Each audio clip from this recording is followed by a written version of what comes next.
অনেক দিন থেকে মানুষের মাংস খাই না। রাক্ষসের মুখে এই কথা শুনে হীরা ভয়ে পালিয়ে গেল রাক্ষসের হাত থেকে বাঁচার জন্য।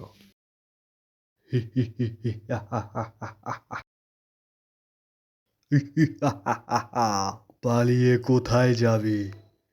তোকে আমি খাবো, মানুষকে আমি শেষ করে দিব। এই কথাটি বলে রাক্ষস হীরাকে খোঁজার উদ্দেশ্যে রওনা দিল। বাঁচাও, বাঁচাও, কে কোথায় আছো? বাঁচাও, রাক্ষস আমাকে খেয়ে ফেললো। বাঁচাও, বাঁচাও। রাক্ষসের ভয়ে হীরা পালিয়ে তার ঘরে গেল এবং সে ঠিক করল গ্রামে আর সে থাকবে না। রাক্ষসের ভয়ে হীরা সব কিছু গুছিয়ে নিয়ে সে শহরের উদ্দেশ্যে রওনা দিল। সে ঠিক করল গ্রামে আর সে থাকবে না।